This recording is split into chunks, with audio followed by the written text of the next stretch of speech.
সময় যখন খারাপ যায়, মশার কামড়েও মানুষ মারা যায়। জন্মিলে মরিতে হইবে, অমর কে কোথায় রবে। কিছু কিছু মৃত্যু মেনে নেওয়া যায় না।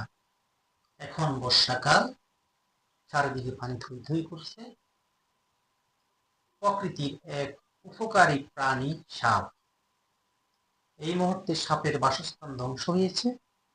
সাপ এখন উঁচু স্থানে তার বাসস্থান খোঁজের সন্ধানে আছে। তাই আমাদেরকে এই উপকারী প্রাণীর ক্ষতির হাত থেকে রক্ষা পেতে হলে কিছু নিয়ম কানুন মেনে চলতে হবে। যদি আমরা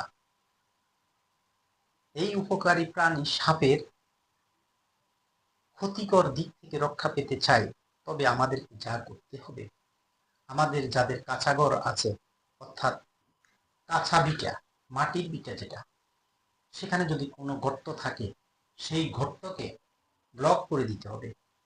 কখনোই খালি হাতে গর্তের মুখে হাত দেওয়া যাবে না।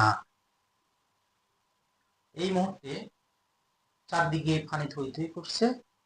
বন্যার পানির কারণে সাপ বিভিন্ন জায়গাতে যে উঁচু স্থানগুলো আছে, এই উঁচু স্থানের দিকে ছুটছে। আর মানুষও এদিক সেদিক থেকে উঁচু স্থানের দিকেই যাচ্ছে। তাই এই মুহূর্তে প্রতিটা পা আপনাকে সাবধানে ফেলতে হবে।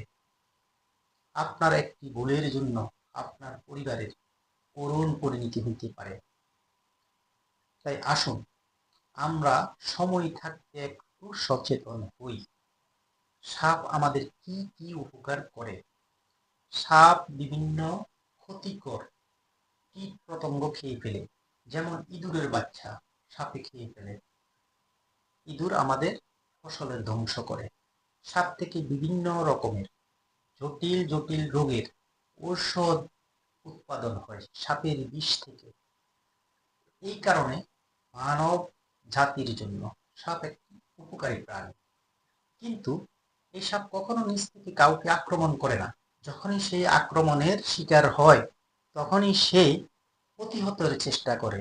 আর এই প্রতিহত করতে গিয়ে দেখা যায় যে অনেক মানুষ সারা দেশে এই বন্যার মৌসুমে, বর্ষাকালে মারা যায় সাপের কামড়ে। তাই সাপের কামড় থেকে বাঁচতে হলে আমাদেরকে যা করতে হবে, বিভিন্ন ফার্মেসিতে কিছু ঔষধ পাওয়া যায় সাপ যাতে ওই নির্দিষ্ট একটা স্থানে না আসে। ওই স্থানে যদি আপনি ওষুধটা বেঁধে রাখেন, তাহলে সাপ অটোমেটিকলি ওইখান থেকে চলে যাবে। সাপ আপনার কোনো ক্ষতি করবে না।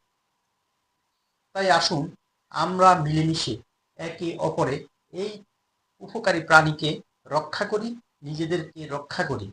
কারণ সময় এখন বর্ষাকাল, ভেঙে দৌড়ায় সাপের পাল। ধন্যবাদ সবাইকে।